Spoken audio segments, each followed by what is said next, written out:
Good morning to all participants and speaker. Every day may not be a good day, but there should be something good on every day. So we are in day 4 on academic program on blockchain and its application. So I welcome you for the session 1 for the 4th day.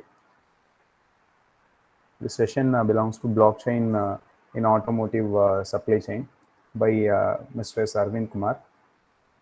Sir obtained his MTech degree in industrial engineering from NIT Trichy, Tamil Nadu, and started his industrial career in 2007 after completing the masters, and had a wide exposure in multiple MNCs. He, he is having 15 years of professional experience. Currently, he is leading a supply chain analytics team in Ford Motors and pursuing research in additive manufacturing.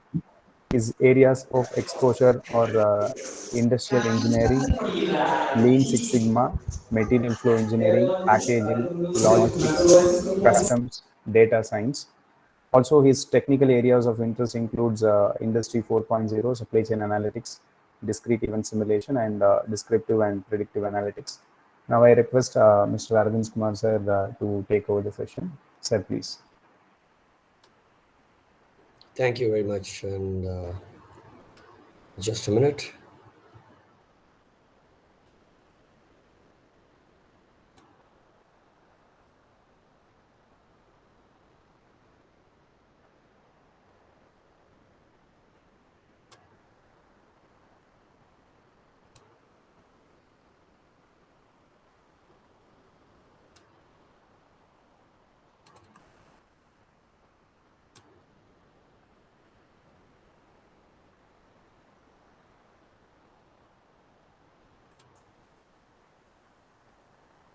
Is my screen visible?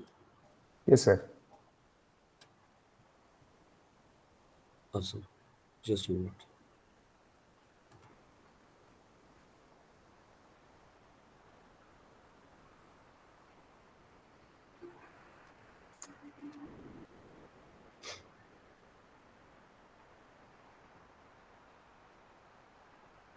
Okay. Good morning, everyone. And thank you very much, Kalpana ma'am and the group of team who helped me getting this opportunity to speak here. As it was very graciously introduced, right, I just wanted to probably level set, what you should be expecting through this session and what I would like to take this opportunity to share knowledge. By the way, I'm not professing anything here because I have grounded myself in the last 15 years, as the gentleman introduced me in the industry standpoint. So I prefer making use of the session as a knowledge share platform. Whatever I learned in the last 15 years and progressing towards the technological space, I just thought this is a great opportunity for me to share with the audience here. And feel free to ask questions as and when, and probably at the end of the session. And I would make a honest attempt to, to give my perspective. In case I need to go back, if the question is powerful and I need to go back and, understand and feedback, and I have notes here. Okay. So assure that you can ask any questions um, from this, right? So okay, let's right away get there. The title as it is given is like automotive supply chain and blockchain significance, right? uh, I'm not going to talk about the nitty-gritties of blockchain, and I'm not going to get too technical into blockchain because there are wise people in this program who are going to introduce you. I'm sure you would have been introduced to all the concepts of how different frameworks exist and what are all the aspects of blockchain and in different industries, right? I'm going to take up only the lens of automotive supply chain and how we see blockchain could be helping the automotive supply chain. Okay, so there'll be less of blockchain and more of why you need blockchain and where blockchain would fit in. Okay, that should be the key takeaway. And if you guys go back after the session with an idea in the mind that okay, this is the practical space where blockchain is going to help the industry, especially this particular industry, and this is the compelling need for it. I think I would have been given a justifying time with all you. Okay, so as I put it in the slide, right, there are uh, the, the picture shows that there is logistics, right? As it's very very clear. You have ships, you have trucks and rails and many other modes, running across the globe to move goods. And that's what you call as logistics, right? And there is the other side, blockchain. Right, blockchain is kind of very disruptive, and these are two extreme ends. One is the as an industry, logistics is supposed to be in the last like in the technology space, because of the nature of the different kind of hard, I would say, um, little unorganized and little rustic in nature, and because of several thousand entities involved in it. So it is the last I would say the area would be favoring any technological infusion, and the right side is the most disruptive, blockchain, right? They both are in two contrast space. So when there was a survey conducted by different consulting companies in the last 2 3 years, right? Interestingly, the OEMs heads, right, could be chief operating officers, chief executive officers, information officers. They all felt like 61% of the OEM heads felt blockchain is disruptive, which means that it's going to be very very critical for them to evaluate the success of their business using this, right? Why did this come up, right? When the industry is in a different uh, state, and then there is a newer technology, just like any other technology that's coming and going. Blockchain is one among them. Let's say that that's their case. Why would 61% of the manufacturers feel that it's important for them, right? That's what I'm going to take you guys through one after the other. uh, so stay tuned for a while, because the first half of the session that I would really want to pump in the information and knowledge I have could be helpful in later part of your career or your research. Okay, so that's something that I really want all of you guys to stay a little focused. It might be little information overload, but I'm sure it could be helpful for you guys. Okay, makes sense? Can I go next? Is that okay? My voice is audible? Yes, sir. Awesome. Thank you very much. So this is my agenda, right? This is what I had in my mind. I'm just, I'm not going to spend more time on introduction, because it's really really really done powerfully. uh, and then I'm going to introduce you guys to the challenges today that exist in supply chain and logistics. And uh, and and when I say challenges, that could be many. I'm going to take you guys one after the other, and then I'm going to take you through the disruptions which is hitting hard on supply chain. And uh, and finally, I'm going to take you through why and how this blockchain entered in this space. And the last one is the kind of, a quick low hanging fruit, like what are all the use cases that exist today. When I say use cases, which companies are acting on what in the blockchain platform, and how they are actually progressing. Okay. So in a Excuse me, very sir. simple, yep. Sorry for the interruption. May I know, are we sharing any slides there? Oh, my slide is not visible. Oh, Yeah, your screen is visible. I'm sorry.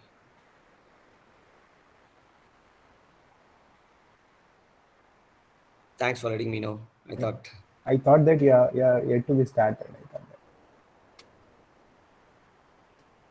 got it. Glad that I didn't bring up any. Now, can you see my slide?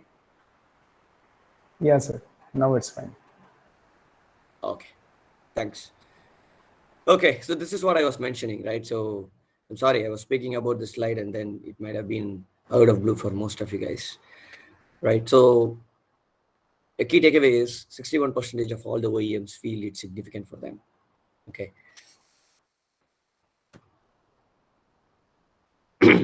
So this is my agenda. Uh, as I mentioned, right, I'm going to talk about a little bit about myself, and then the challenges in the industry and the disruptions, and then l- actually going to link all this to why we need blockchain today, how blockchain is going to help us in this space, and what's happening in the industry in the blockchain space. Okay, that's what I have made as a construct here.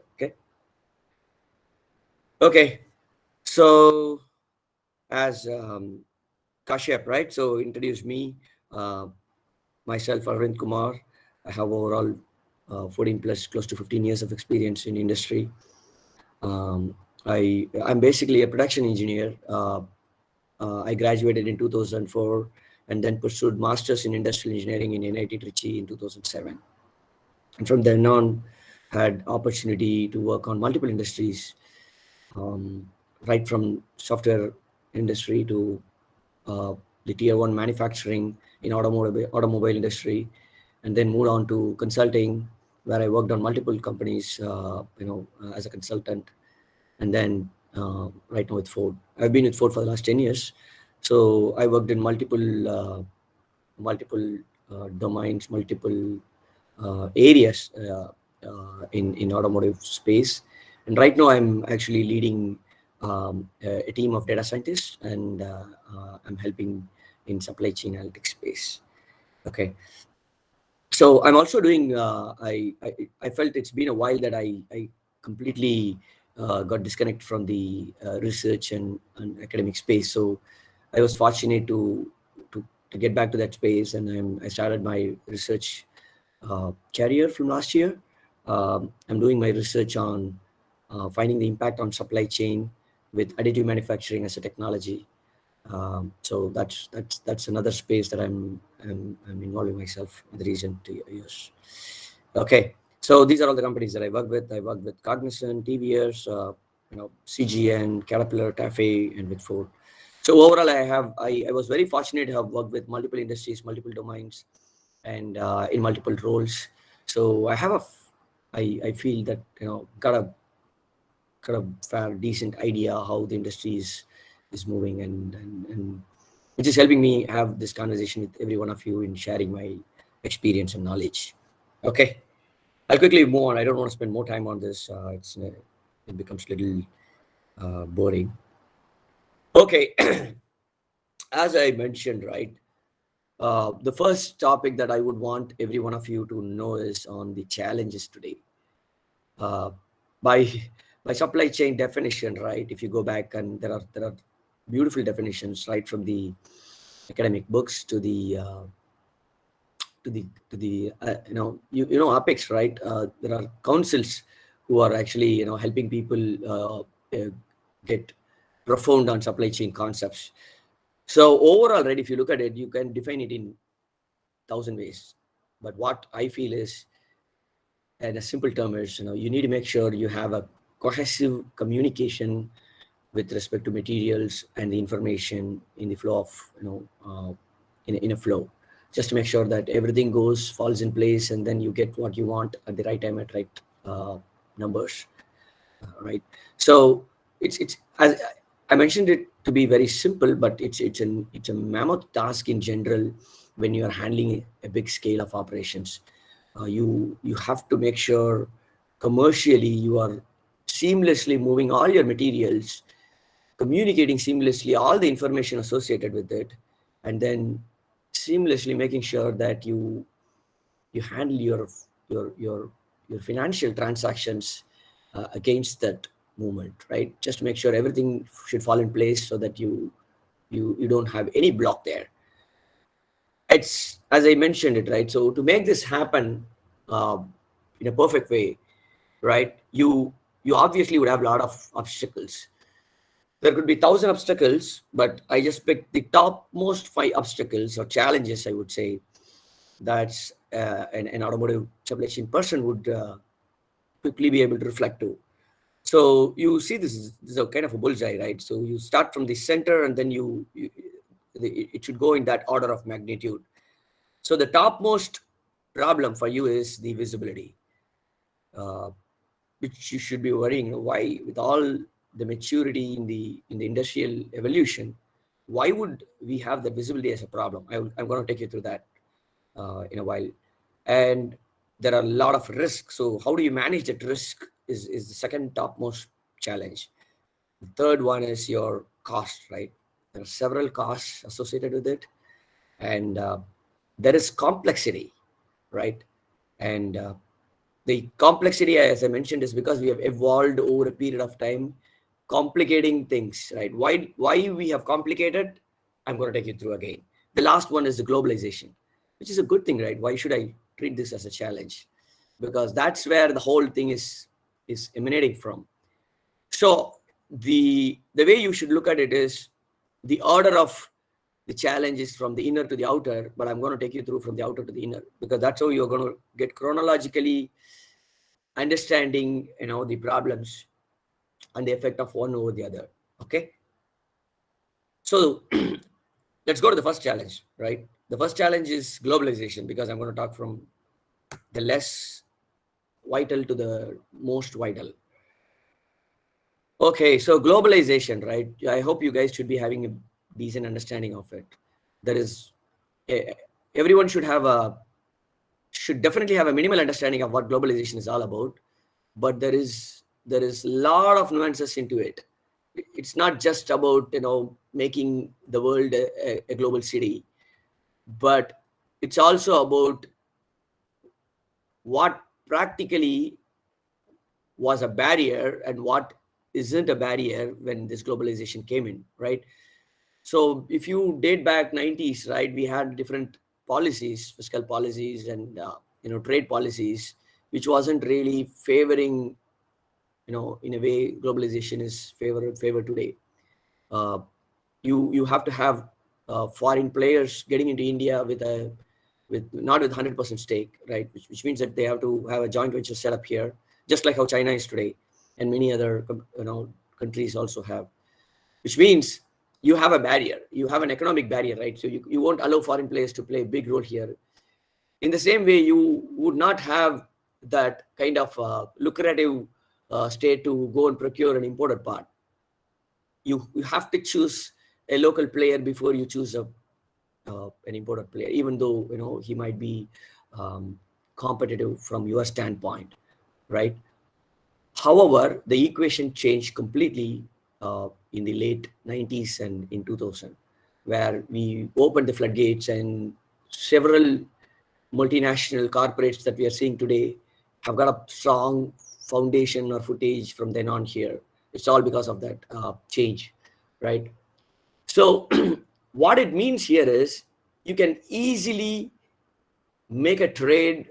When I say trade, you can have a commercial uh, process set up between you and a player in somewhere in Chennai, outskirts of Chennai, like Ambattur, right? I'm just giving an industrial place, and you can easily make a deal with someone in China or in North America.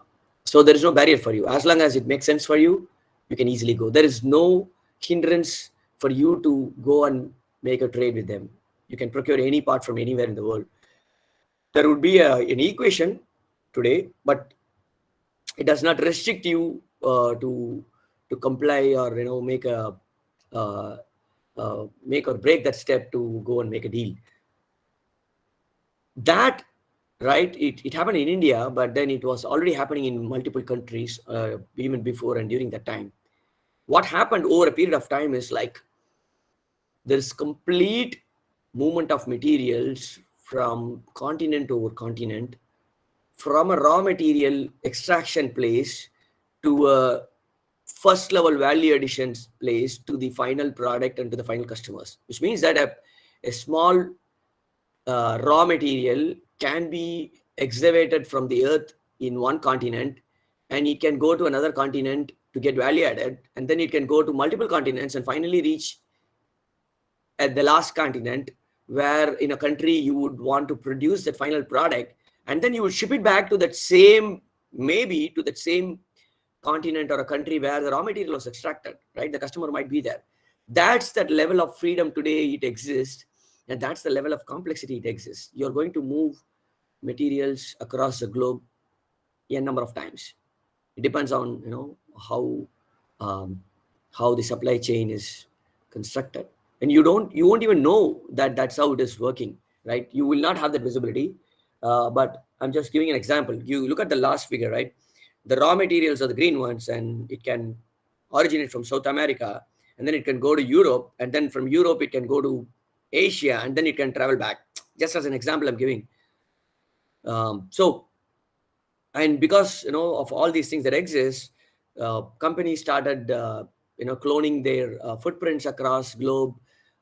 Many companies have got 100 plus establishments across the globe. So you need a global view of operating your company. You need global purchasing, global manufacturing, global sourcing, right? All became global in context suddenly. So what it means is, if you want to produce a product that I mentioned, if you want to source a component, you would not evaluate just how many players exist in your country. You are aspirationally looking for how many thousand suppliers exist in the world, and what it takes for you to source them from that place to your place. And you would do that equation. You would see which is beneficial, and you'd go and make a deal, right? Irrespective of um, how much carbon footprint it leaves, how much cost you incur, or how much impact it plays to the local players, right? There are other areas to it.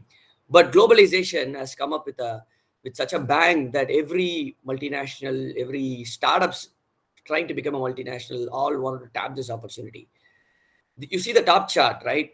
What it means is, the global, the colored ones from the light yellow to the dark orange, I don't know how it looks in your screen, is the global imports. Okay, so majority of the imports, right, percentage of imports actually go to these countries. That means that these countries are the actual beneficiaries of a final product or a marketplace, or maybe one level in manufacturing, but majority of they are import dependent. You can also see they are import dependent countries, right? Just hang on for a while what I told in globalization, and then you take a look at in the automotive space. If you are building a car, if you are dealing with a car, if you have bought a car, I would want to give you a feel of how many different commodities that exist in a car, and why automobile, right, be it car or any commercial vehicle to an extent, is very very different from any other commodity in the world. Be it an electronic gadget or an electrical appliance. Why this is so complex is because it has almost every ingredient inside of an object. So look at it, right? It has steels. You have the body made of steels. It has rubbers. It has electronics. It has plastics. It has glass. It has textiles, right? Textiles. When I mean, you have carpets. You have there are many layers of textiles that we use inside. So the amount of, or the diversity in the commodities that you deal with, you are dependent on other industries. All these are different industries altogether, right? You are talking from an automobile industry, but actually you're dependent on many other industries. So you're actually acting on top of many different industries, right? And think from a manufacturing process standpoint. You do you do typical production, right? You do stamping of you basically procure coils. That's the start of the manufacturing process. Coils are nothing but steel rolls. You get it from steel roll mills, and then you stamp using a die, and then you cut it first in the form of a blank, and you stamp it with an impression.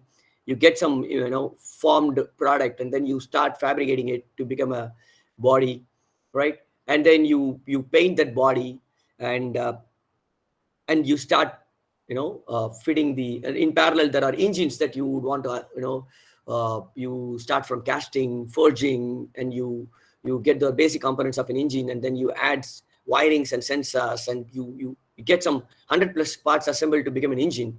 And your painted body, what I mentioned before, is going to get added with plastic materials and glasses and the textiles and other things to become a kind of a car, right? And then the engine gets into it. So you have almost all the production process involved here. So it was quite interesting when I joined an automobile industry, that I was able to relate to all that I studied in my production engineering. So you would be able to see every single manufacturing process here. Okay, almost, I would say. And so that's you think from one side there is globalization, and there is the world is a city, and then you have almost all the commodities that you can see in the world, right? And then you think how much you fit in this into that existing frame of the supply chain, and you are actually having that, getting into that bigger problem.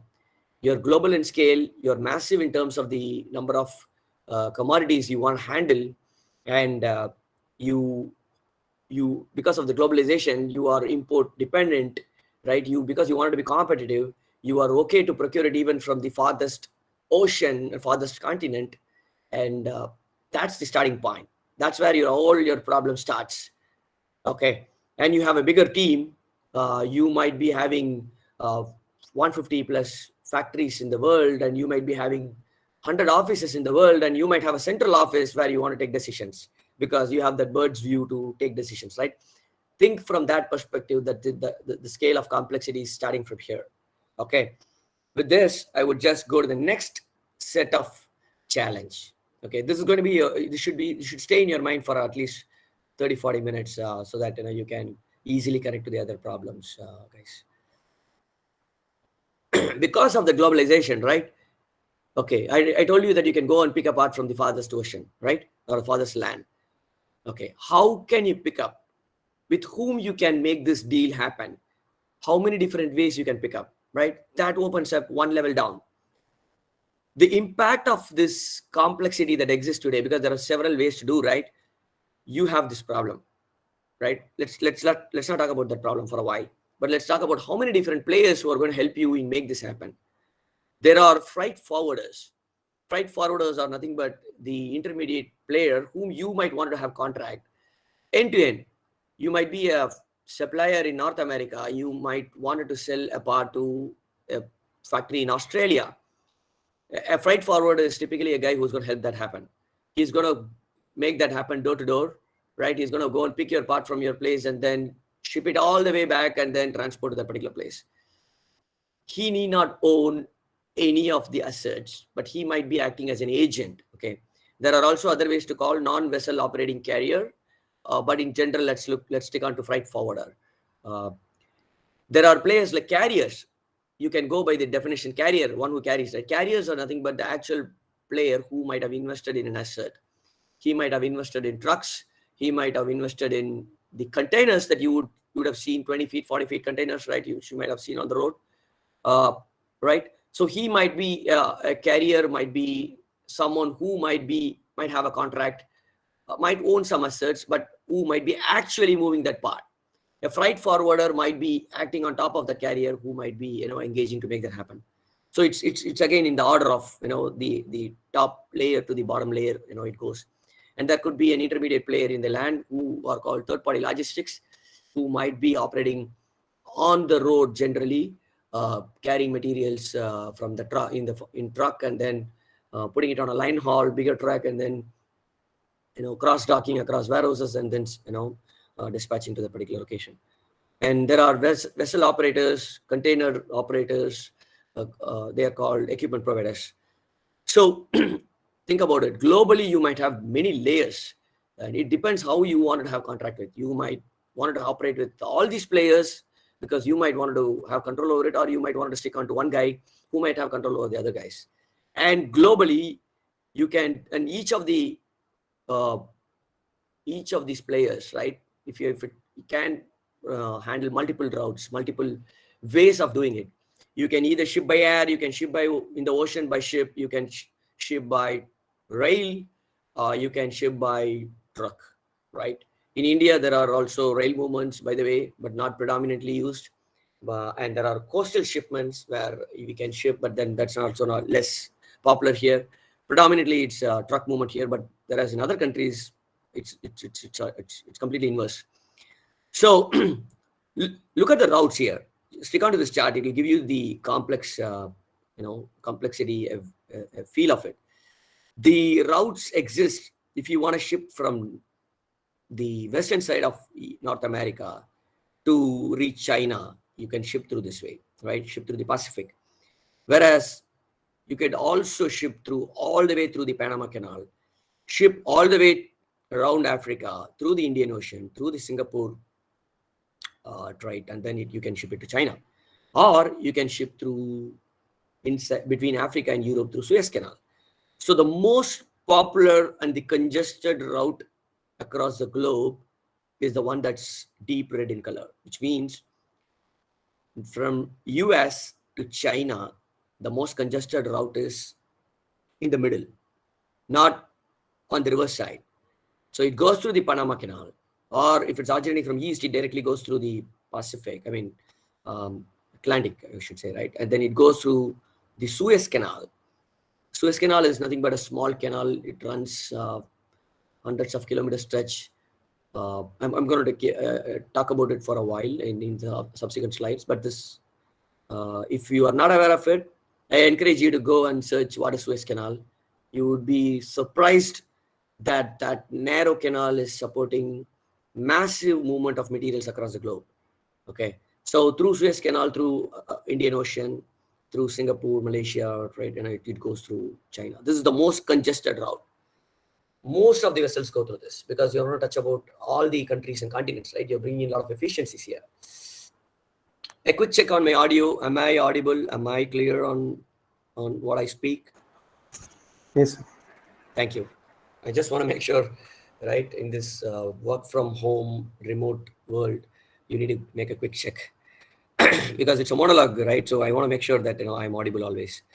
Cool.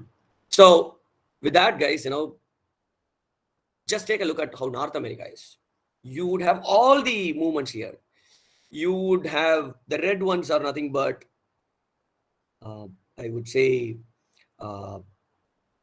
river movements. You can see this. Sorry, the red ones are rail movements. That this red, right, bright reds. So there are rail network from the center of US to the east and west side of it, and the blue ones are waterways. And in India, we are not very good at it, right? Thanks that we haven't done enough damage to the rivers. But in China, in Europe, and North America, we call it as barge, BARG. The barge movement is quite effective and popular because it's very cost effective, and so they tap that opportunity. So you can ship by barge through rivers, you can ship by coastal around the continent, you can ship by truck, you can ship by air, you can ship by rail. So you always have 5 different options for you in front of your table, right? You need to make the decision what is right for you. So think about it, right? At any point in time, you would have between a point to point, you would have to make sure how many different options exist for you. Okay, you make a deal. You need to make sure you need to track that, right? You need to make sure where your vehicle is. So you are getting into the complex scenario. You have to make sure it's helping you by all means, not just helping you by one means like cost or time or anything, right? So because of this complexity, right, and there could be mix of transportation as well. Between point A to point B, you could go halfway by ship, I mean through barge, halfway by truck, halfway by rail. And the complexity is even more because your touch points are more, right? You unload and load many number of times, and there is longer lead time, longer variability in your lead time, and increasing complexity in handling all these players. So that's what I'm trying to talk about, right? So all different players, different networks, different combinations of modes of transports, which is creating further complexity, right? Each country has its own way of network options. And we spoke about how global you're going to source it and how complex it is. And if you go continent and country major level, right, there are inherent complexity already existing. As I mentioned, right, just go to the light side. If you want to ship to China to USA, you can ship directly through air. You can ship by air, ship by ocean, by vessel directly, or you can also ship through Mexico, right? And you can go to the eastern side. So there are many routes, right? I hope this gives you a feel, right? Is that okay? Can I move on to the next slide? Any questions on this? Feel Yes, free to sir. ask. Okay. Let's go to Europe, right? Yeah, let's go to Europe, right? And in Europe, right, a similar complexity exists.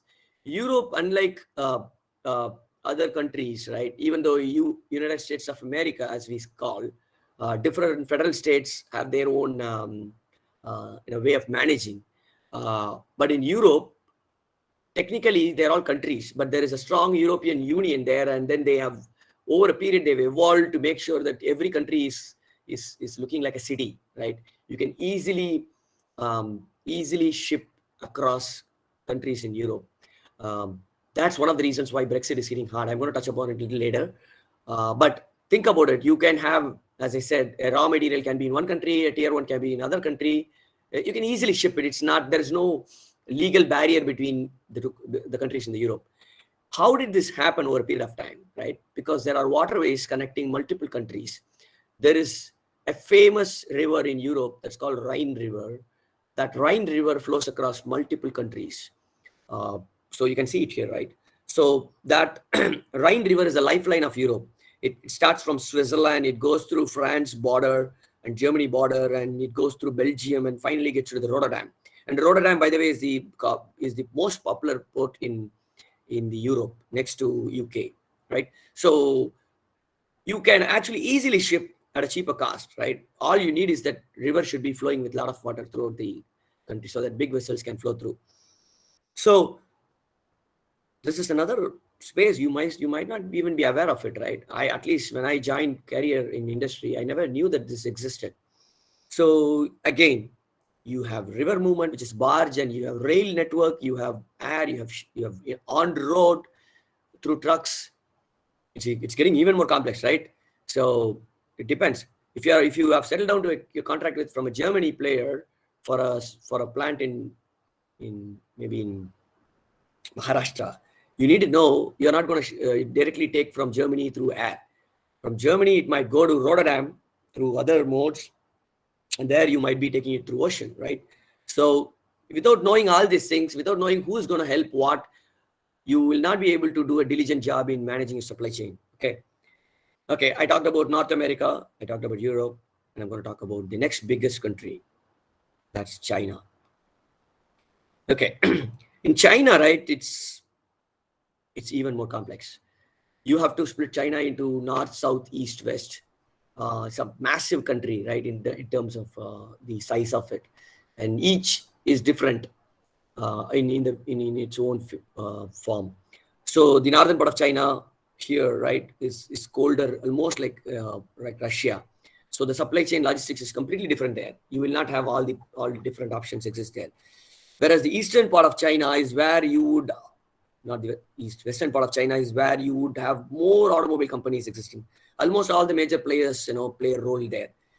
The eastern part of China is where you have popular cities like Shanghai and all, right? And then the southern part is where you have it's closer to Taiwan and more electronics oriented, and it's kind of a less advanced place, like compared to other parts of China. So there are different routes. Again, you will have rail network from the southern to northern side. You will have barge movement from the eastern to western side, and you will have the regular from Shanghai. You will have the ocean movement, and of course truck movement. The longest river in China, you guys should have as a general knowledge, right? Yangtze River. We call it Yellow River. It goes almost to the Himalayas, if I'm not wrong, or maybe closer to that, from the Shanghai start point. It's actually the reverse, right? It goes to it originates there and connects to the sea. So the longest river in China is exploited super 100% for logistics. What I mean here is the vessel from North America, the biggest vessel. Think about it. It can go all the way through the globe and touch Shanghai, and it can get through the river and go to the western side of the factories. It's amazing, right? The same vessel, it need not get toned down to a smaller vessel. So the river is such a massive lifeline for China, and it's also notorious for termed as Yellow River. I don't know if it's because it's polluted, but that's how they call it, right? See, Yangtze River and Rhine River, if you want to understand how barge logistics is, go and Google it. You will understand about it. Okay, I'm not going to touch upon more on this. So it's not a supply chain logistics session, but I thought this could help you guys get grounded on the, knowing the in the complexity. So from China to Europe, let's say that you want to ship it. There are interesting modes. You can route, you stick onto my cursor, you can ship through Japan, go through Singapore, Malaysia, around Indian Ocean, go through Suez Canal, go through Rotterdam, right? Also, you can ship through the northern part of China and cut across Russia and Europe. That's called Trans-Siberian Railway Network. It's even applicable for tourism. It's a very popular rail network. So you can also, I think there is another network that was established called Silk Network, Silk Route, if I'm not wrong. So they are building many road networks across continents, across countries. One is around, I think, India, that's disputed, cutting across Pakistan and others, right? So there are many routes that are getting established from China. You need to make sure that you're updated on what options you have before and how difficult and how complex it is in terms of handling it. Okay, just keep that in mind. So from China, you have several options. From North America, you have several options, internal and external. Europe, it's already there. So you sitting in one part of the world, you need to know how many different players exist today in the world and how many different networks exist and how many different modes exist, right? That's a little mind-boggling, right? And a small part to reach from one point to other, think about it. How much infrastructure you need and how much pain you need to have to make sure it happens smoothly and it reaches you on time, right? Stay tuned for a while and keep that thought in your mind. I'll get you introduced to other categories. Okay, we spoke about the macro. The micro, right? You have ports. It's not like you're going to have a point-to-point shipment. A ship will not originate from one point in Europe, Rotterdam, and then take you to a point of destination. A ship can be a smaller feeder vessel in the start point. It can go to a bigger port and then it can get unloaded into or loaded into the mother vessel, which can be 20, 30, 40, 50 times, think like a Titanic ship. So that mother vessel might be operating point to point between major ports. And from that mother vessel, again, it gets unloaded into a feeder vessel and it can reach the point of destination. In between, there could be 100 different ports that it can get called in. It's as good as your own ride sharing today we are talking about, or your common public transport system, right? You're not you take a public transport from Egmore and then go to Chengalpat. Think about how many stops you will have. Good thing is you're going to stay in that same vehicle, unlike the scenario here, right? So the reason why they have operated is because they wanted to bring in efficiencies. The bigger ships are cost effective for longer distance, and the vehicle weight, I mean the weight of the material they're carrying on the ocean. So all those typical scenarios were built in. So what's the problem here? In every port they get called in, right? It's not like you have a green channel and a port gets, I mean the ship gets directly into that point by looking at a super system in the ocean glowing in the ship, and then they can exactly go next 5 minutes you can get there, and then in the next 5 minutes you can get out of the port. That's not the case. You can see, if you see the Bay of Bengal from Marina Beach, you can see ships anchored, right? Have you ever thought why they are anchored there? It's not for fun. It's not because they want to take a good look at how the land is. It's because they are waiting for signal from the port. So the time that they enter an ocean, get nearer to the port by few hundred kilometers, they wait for signal from the port authorities, right? They have fixed slots, just like your toll system, and the vessel gets anchored, and it waits for their slot. And if one vessel gets clogged in the port, right, because of anything, loading and unloading, it's going to create a backward effect in terms of congestion. Predominantly, ports in India are congested. You go to Bombay, Nhava Sheva port, you go to Mundra port in Gujarat, you go to Chennai port, it's always congested because of all the imports that we handle. You go to China, Shanghai is super congested ever. North America, Europe, similar. And the congestion is at its peak in the last 2 years, okay, because of other factors which I'm going to get you guys introduced to. But think about it, right? Your vessel has to wait for a long time. There is bottleneck in the berthing. We typically call berthing. Berthing is not berthing, it's berthing. Berthing means a vessel getting it positioned in the port so that you can start unloading and loading operations, right? That's the point identified for the vessel to get closer to the land and start operating. To get that berthing slot is the challenging today. Okay, it's the most challenging aspect. So you have congestion in the land, you have vessels waiting.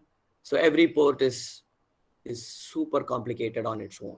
Okay, it's getting complicated over and over, because as the networks are increasing, as the procurements globally are increasing, the vessel operators are also finding in many more ways to stay cost effective, stay in the business. So they are actually creating their own complexity, right? Instead of point A to point B, they are actually going to point A to B to C to D to E F and finally go to Z, because they need to find their own mechanism of point to point shipment so that they are profitable, right? So it's altogether a different world which you would never get exposed to unless you pay attention to the details. So that's the challenging aspect. There is inherent complexity in the nodal points of supply chain as well. Okay, there is a site, by the way, guys, note down, marinetraffic.com. You go and hit that marinetraffic.com. You will know how many vessels. It's a subscribed platform, but you can actually get a feel of how many different vessels at any point in time are sailing across the globe. If you plot that in an art form, in a picture, this is how it would be. Take a look at it. How many different ships are sailing in the ocean? You you would actually think that the sea is wading, right? Sea is fading out. This is just an example. I just took us some time back. This could be even more. The color of the ships are nothing but categories. It could be a bunker ship, which is shipping crude oil. It could be a commercial cargo. It could be a bulk cargo. It could be a ro-ro cargo. Ro-ro are nothing but, ride in, ride out, right? You directly drive your vehicles inside that ship. Generally, commercial vehicles and passenger vehicles will directly be going there, not in the form of containers. There are many types of cargoes, many types of vessels, when I mean. So that's the level of, number of ships that are plying across the sea. Because of all the globalization, thanks to all the globalization, thanks to all the efficiencies, thanks to all the explorations we have done in finding networks and all the newcomers, players, multinationals, corporates, and many, right? We are in this tip of the iceberg, right? So we are almost, it's just a needle that's going to blow the bubble. We are there. We are hitting in 2020, in this century, we are almost getting into the penultimate point where it's going to be impossible to operate with the existing infrastructure, with the existing style, with the existing setup that we have gotten. We have sailed in the last 5-6 decades with this. We've got to a state where it's no more viable, no more sustainable by all means with this. Okay? Keep this verse as well in your mind as we move on. Okay. Now I'm not going to talk about the risk, on my own. Rather, I'm going to quote the World Economic Forum and the Geneva material, right? They they were actually classifying the risk year over year. If you go back last 15 years, right, the two charts are nothing but the top global risks that were likely happening and the top impact against the risk. The colors were changing, right? It's like a Asian paint chart, right? Now, the way I could help you guys navigate this is from 2007 to 2020, what is strikingly visible for you? Any comments? Any attempts? I'll wait for a few seconds. Anyone can volunteer.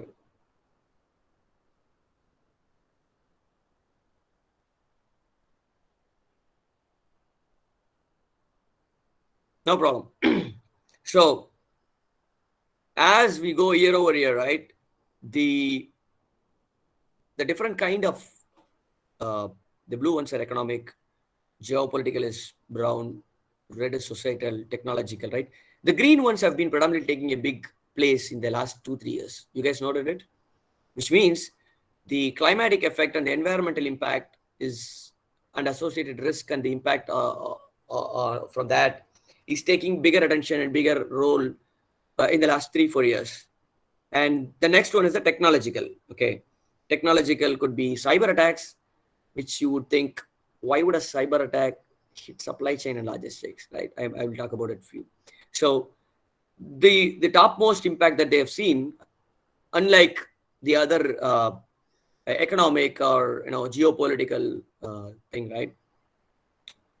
The climate impact, climate disaster is creating the topmost risk. So all that I spoke earlier, keep that for a while. Keep that in the left side. There is newer kind of thing which we haven't spoken until now. The risk, right? There is risks that we haven't spoken about until now, and that's climate. That's the environmental risk. So now one after the other, right? We spoke about globalization. We spoke about complexity in the form of supply chain, supply chain through the players, through the networks, through the ports, and now we're talking about risk. And the combination, right? You should always keep, as I go one after the other, you should look at the combinatorial effect of what could be the problem, right? So the key takeaway in this slide is environmental impact is growing more and more year over year, and on the supply chain, and the likelihood is also more, right? We could see that, right? The weather is pretty erratic in the last 3-4 years. Even in our own demography, we were able to see it, right? Globally, this is the scenario. Okay. Any questions before I move on to the next slide? These are all important. So if you have any questions, feel free to jump in so that I can go quickly into the others. Okay. Seems like you're all clear. So there is cost, right? There is a cost involved, cost factor, which I haven't touched upon. There is a lot of complexity in the cost as well. So as I mentioned, to make a deal between a supplier in one country to the producer in other country, I mean the manufacturer in the other country, you have all the movements, right? It could go through consolidation, it go through different players, and someone like carrier might be helping you through origin port. You would be shipping through vessel. You would reach the destination, ship it through truck, and you have customs agents to clear this and then ship it back to the plant. Let's look at what are all the direct costs. So this you might be introduced in your academics as well, right? You have freight, freight could be in any part of the node that you are in. It could be the ocean, it could be the inland, it could be the destination land. And then there is warehousing cost, which might be anywhere, right? As it is, it could be in the origin land, could be in the destination land. And there is customs, right? You pay duty to it. Not like every part that you procure are free of duty, right? So every country have their own equation set up based on how they trade with other countries. It's a trade balance, right? So, and there is incentives associated with the trade balance. You might be getting incentives if you procure a part from China, not today, might be from Europe, whereas you can get an incentive from Europe rather than from China because of all the trade war going between India and China. Or it could be reverse, right? US has a lot of friction with China, and there is a lot of duty imposed for imports from China. So these are all direct costs. You would know that there is customs clearance charges that you would be paying for it, but the duty you will not be knowing it. The duty is something like it's little external to. I mean, it's not a direct cost that you would be incurring daily. It's not going to get applied in your front end supply chain. What I mean is, you would only be paying to your customs authorities and procuring that part, but after you receive that part, you have to do a course correction or a post exercise where you would be paying the duty to the authorities. So what is that indirect cost, right? So the invisible cost, which you might not be able to tie down to every single part or shipment, is duty, right? You would be paying duty in lump sum, maybe on a monthly basis to the authorities or a weekly basis. It depends on how you operate. And the players that you engage, the customs agents who are intermediate players, and the third party, fourth party logistics, you might be subscribing with them on a yearly basis, right? And there is detention and demurrage. Okay, detention, these are all two different terms I would help you guys with. Detention is nothing but both are penalties. If you are engaging a freight forwarder or a carrier, they would be renting the container, right, to you to ship your part. Your part might be sitting inside the container, and there is a agreeable time like 60 days or 70 days where you need to return back the container to that carrier or a freight forwarder from the point of booking, from the origin to the destination. If you hold the container for any reason in between or in your own premises and you're not returning back to that empty container, that is called as detention. So you might have to pay detention charges, which is a penalty for holding the container for a longer time, to that player. Demurrage is nothing but you would be paying to the port authorities if you are not taking your container from the port on time. So port generally gives 5 to 10 days, depends on that particular port. India, it's predominantly average 5 days. China might be 3 days. It depends on how they operate. So if you are not taking your container, once it is unloaded from the vessel, and it will be in a warehouse, and you would be paying for every single day for holding your container there. So these are all invisible. If you don't have an effective mechanism where your container is, you are going to pay a lot of amount there, on top of your own production losses and your own screw ups in your operations. And there is premium where if any of the things that breaks in between, you would be finding an alternate movement, maybe through air, and that's a cost that you would incur. And of course, you know that there is a lot of inventory everywhere, and inventory associated cost like inventory carrying cost is an invisible one. And end of life, right? So if you have a problem in between and your part arrives late, by the time you don't need that part, right? You might have gone for a change of uh, design or anything in the spec, and that part you are not going to use it for building vehicles, right? Maybe government imposes regulations over a period of time, and we improve our design. And if you have made that design by April, and if one of your last shipment in the March month, you are receiving it late, you need to make up the production. So you find out an alternate mode to supply March month production, and your late shipment, which is in the ocean, which is going to come to you at April or May. And what are you going to do with that shipment, right? It has to come to you. You need to scrap it. So that's obsolescence, right? End of life obsolescence is also a critical impact because of all the problems emanating in the start. It's all bullwhip effect, right? Whatever you do in the front, it's going to come back with a bang for you. Okay, these are all the different costs that you would incur. One side of cost management, one side of risk management, one side of complexity management, all under the pyramid of globalization. Think from that perspective. There is visibility challenge. This is even more a crazy thing. Look at the left side, right? As an OEM, right, you will be only engaging with your immediate supplier, tier one. You would be procuring a chassis part, you would be procuring a wheel or a tire or a glass or a whatever I told, mirror, but you would not know exactly. To an extent, you might know, but you are not entitled, or you need not know every time that this is your tier two manufacturer and this is where he is actually producing it from, and this is your tier three, tier four, tier five, right? Think about it. All the branded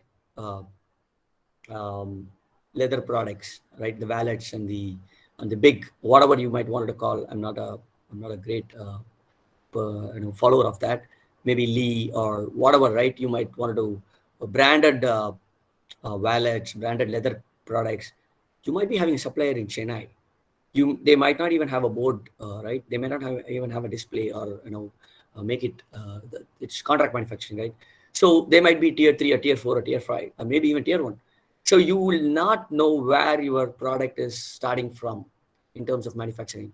So that's a gray area. So the typical visibility is for any OEM is this triangle. They'll know everything about this tier one, but they have less visibility going beyond. Okay, that itself is a big challenge in terms of knowing who your supplier is today, right? And you will not even know associated how they are actually shipping between these invisible areas, right? Whether the movement happens by road, rail, you don't know. Whether that strategy is pretty bad, you don't know. Whether it's coming from a risky place, you don't know. All this started hitting hard on every OEM in 2019 end. Every country, every company started focusing that this is something they need to focus on because of COVID. Okay, I'll go there. But from a visibility from supply base, this is pretty inherent here. Okay, and you have to stack it over all that I spoke earlier. Think from logistics standpoint. You have again visibility challenges, right? You have origin country, you have ocean movement, you have destination country. For a while, you take India as a destination, and then you take Europe as origin, right? For consistency's sake. Let's see how many different challenges exist today. If a weather-related delay happens, right? If Rhine River, I told you in Europe, is running with low water, that means there is a monsoon failure. You will not be able to ship through barge, right? Heavier vessels will not go through barge. Then you need to find out an alternate movement on road, or in between something happened. right? There was a typhoon in the port, or near the port. There is earthquake. You will not know it unless your immediate uh, player informs you after that incident has happened, right, in a reactive manner. Otherwise, it's very difficult for you to know whether there is something has impacted your own supply chain or not. And socio-political, if any congestion delays in that particular port, you will not know. Similarly, in high seas, who will be able to track if what cyclone is happening, what typhoon is happening? There could be, if you go and check in windy, there could be something in the Pacific Ocean, 5 different cyclones that may be traveling, right? No one cares about it. No weathermans will really speak about it because it's happening in the middle of the sea. What happens if your vessel is stuck because of it, right? You will not know. And how do you know whether it's impacting your container, your part, and how much it is impacting? You'll not know unless the ship captain informs their carrier, and through them you will get it. By then you are already there. You're already impacted, right? Think from that perspective. Transshipment delays, as I told, between a mother vessel and a feeder vessel, something happened in between. You will not know unless those guys come transparent to you and tell that this has happened. So, and delays, same kind of issues, right? In India, you would have these union issues and you have labor issues in the ports. Always you can see that in movies, that ports are kind of a blue collared group of people, little unstructured, and it's very difficult. It's not organized, right? So all this visibility problem exists there. You need to rely on your own agencies there, and you need to make sure that you have better communication with them, right? This is one set of another challenge. Now you mash it up all together, right? All the different visibility, risk, complexity, globalization, cost, right? That's where you are at the you're hitting the top roof. You can't operate with existing infrastructure, okay? And so with all the risk, right? What has happened in the last 2-3 years? Generally, disruptions earlier, when before 2020, we would have natural disasters, we would have geopolitical instability, transportation failures. Uh, I have put pandemics, but that wasn't earlier, right? There were a few instances in China earlier in SARS, MERS, and all those things. Very localized effect of it. These, to an extent, cyber attacks. But right, what kind of issues that also were happening before 2020 beyond this? The accidents in the middle of the sea, right? Your containers can get fall off, can get fallen off in the ocean because of anything, right? If a cyclone strikes, your vessel will typically be operating in this way. It will be, it'll be oscillating in the middle of the ocean, and then your containers on top of the stack can fall off. Many containers have fallen off in the ocean, and I'll give you a statistics. Uh, on an average, 1,300 plus containers are falling off in the ocean yearly. And that's actually affecting a lot of, right? It might be even 1% or 2% overall containers that are flowing, but think about it, 1,100 plus containers are falling off in the ocean, and you're already impacting the ecosystem in a big way, right? And there was a pledge by International Maritime Organization that very low sulfur fuel oil should be used because of the decarbonization that's expected. It's a kind of climate pledge, right? So because of which, all the vessels are getting disrupted. The vessels that were existing before were not able to use this fuel, which is like a very low sulfur content in that, right? Less than 1%, if I'm not wrong. So the engines have to be redesigned, the vessels have to be technologically equipped for it. So, and the cost of this fuel itself is high. So this is impacting, right? This had impacted a lot in terms of the cost. The NAFTA, which was big time North America Free Trade Agreement. So I was mentioning, right, even though it's North America and United States of America, right, Canada, US, United States of America, and then Mexico have all been like cities. So they were freely trading, freely exchanging, the products. And now came this new NAFTA agreement. The NAFTA was earlier allowing this, and then now it is I would say rechristened or rechanged after the newer administration of Trump, right? It became USMCA, so United States, Mexico, Canada. So there were a lot of actually benefits that they were enjoying were taken out, like steel mills running in Mexico can ship parts freely to North America, which is now attracting duties, which is affecting them big way. Similarly, Brexit, right? Brexit in the UK is going out of European Union, which means United Kingdom was considered to be a city in Europe. because of which the manufacturing had been, thanks to all the lean manufacturing in the last 3 decades, people followed Toyota production system, learning from Japan, and they reconstructed their process in such a way that it's absolutely linear. The tier one could be in UK, tier two can be in Europe, any country, right? Now tier one is treated as an import. Think about it. Now to get between, not even tier one, tier two, you might have a factory where your process A can be in United Kingdom, process B can be in Europe, right? In any country, Germany. So you were taking all along the advantage of this, and now you're actually getting it in two different countries, and you are actually incurring all the not only the administrative burden but also duties and taxes because of process A and process B are falling in two different countries. So Brexit is going to impact in big ways. People are still trying to figure out what holistic impact it has created, but Brexit has happened. It's no more on paper. It's going to happen. It has happened, but this came in as a disruption before 2020 as well. And right, Trump administration was critically making trade war as a headline. So a lot of back and forth. They were trying to create that balance for the benefit of the country, and back and forth duties were slashed, and this had impacted a lot of strategies earlier. Most of the electronic and even the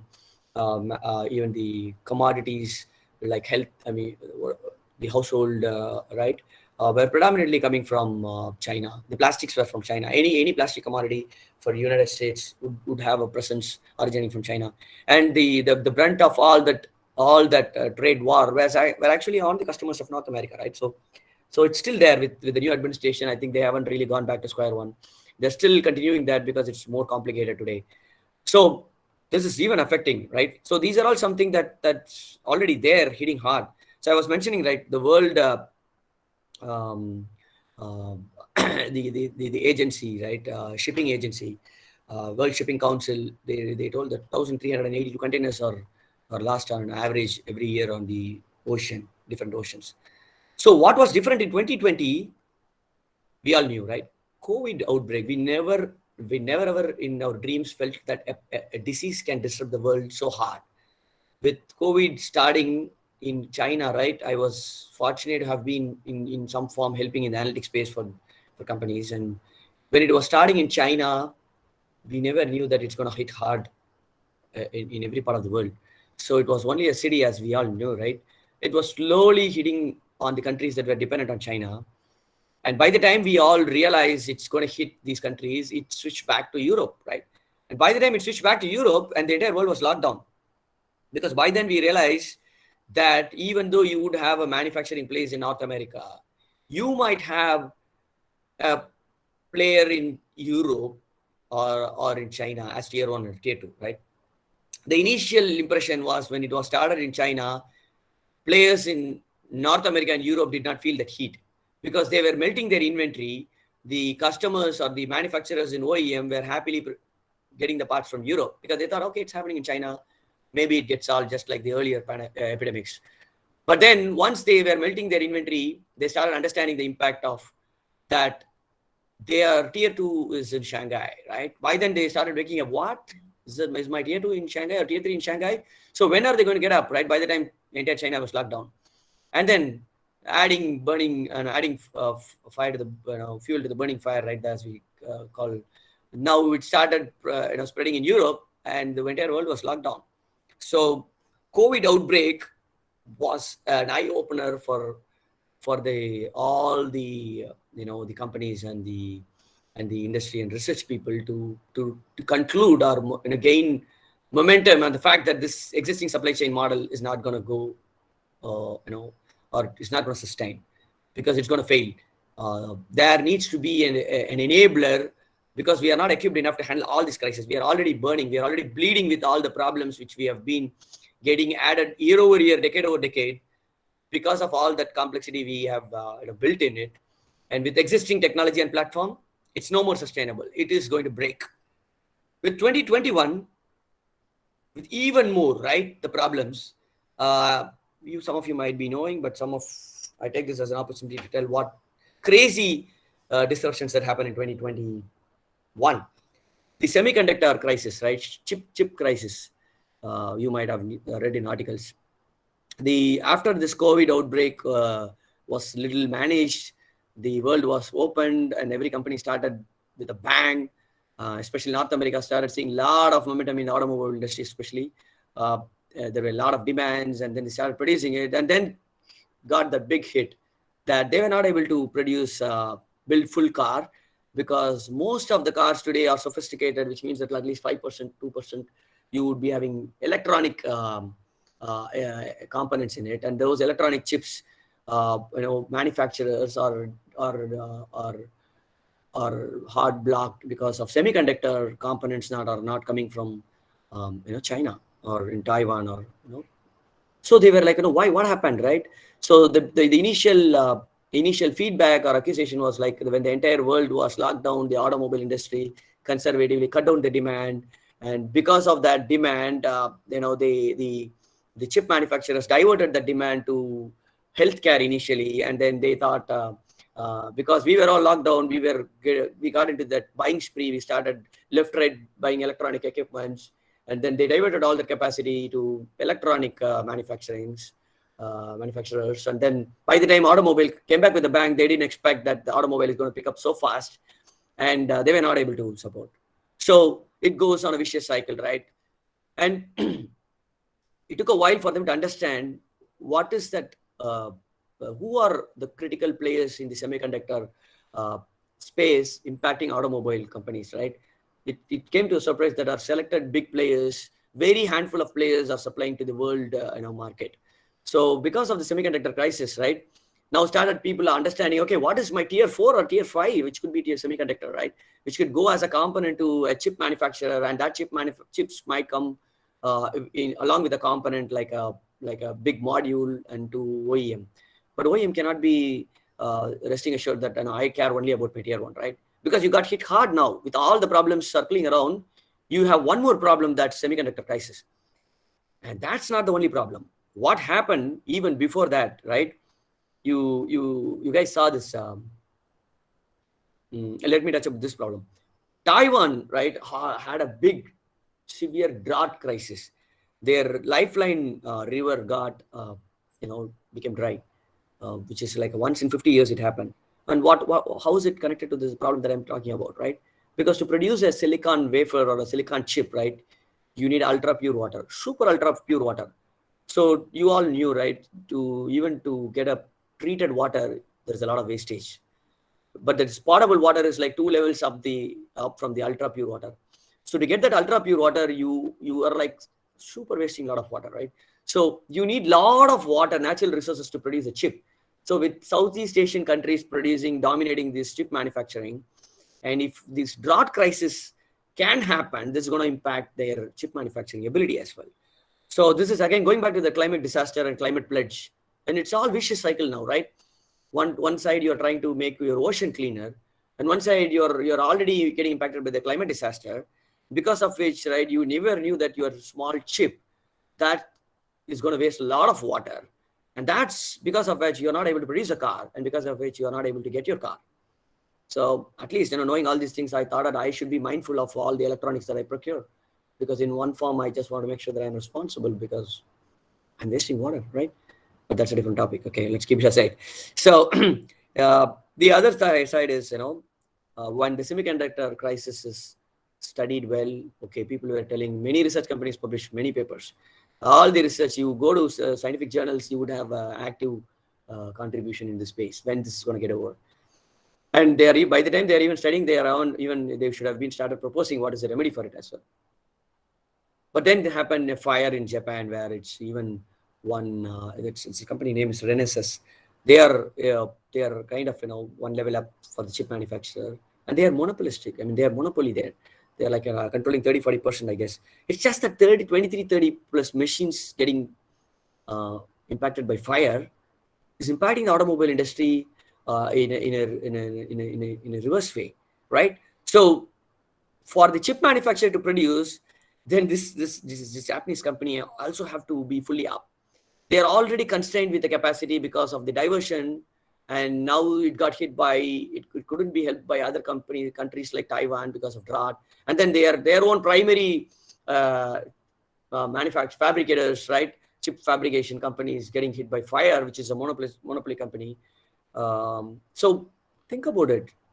It's like a butterfly effect, right? Any small thing can screw in a big way anybody in the supply chain. And the last one you would have seen in the news, right? I was talking about Suez Canal. A big vessel got stuck for 1 week, somewhere in 2020, I guess, or 2021 start, I guess, in the first quarter. And it just got stuck for 1 week.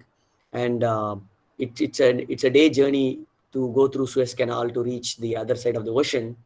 And because of which 1 week of rerouting happened for all the vessels to go through South Africa, I mean the South Africa, Africa, and route the globe. I was showing you the route, right? And I think it took a month and more for the supply chain to stabilize because of this.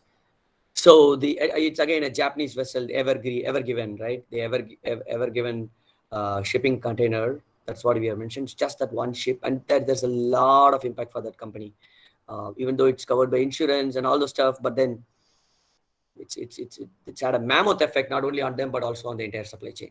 So think about it, right? In today's world, it's one side we were all talking about blockchain, as cool as it can be. Okay, it's a super cool technology, and it's going to help people. Okay, but you don't know what's happening in the world unless you know what's happening on this world, right? You will not be able to know whether blockchain is going to help you or not. The reason why I took almost like an hour and 20 minutes for you guys to get grounded is how blockchain can be a savior. You need to know, right, what's happening in the industry, how complicated it is. And with this, right, I would wanted to quickly jump to, I thought I kind of have given you a flavor of why the existing supply chain model cannot sustain, and what you need to sustain, what is the framework that you need, and why blockchain is an integral player there, right? So came the Industry 4.0 model. Industry 4.0, by the way, it was there in the talks for the last 4 years. It talks about many emerging technologies, but never it got that attention and traction as it got in the last few years, especially thanks to COVID and all the disruptions that I spoke about. Every company is now jumping on it. They're really finding ways to think blockchain is a savior for them.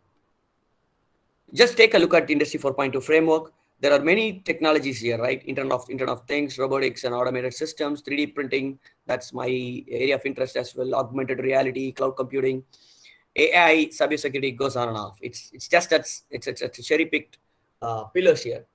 But the underlying platform for all these enablers is blockchain, because you need a robust framework, robust platform to communicate uh, within these enablers and technologies. Right? If all had to help the problems that we are facing to avoid, that's blockchain.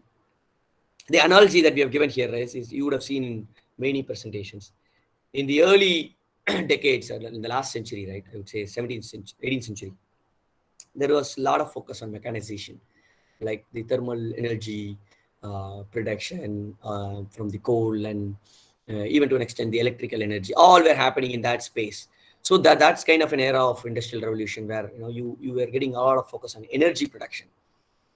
And in the subsequent years, right, 18th 19th century, there is a lot of focus on automation, right? When I say automation, the using those energies, how I would say mechanization.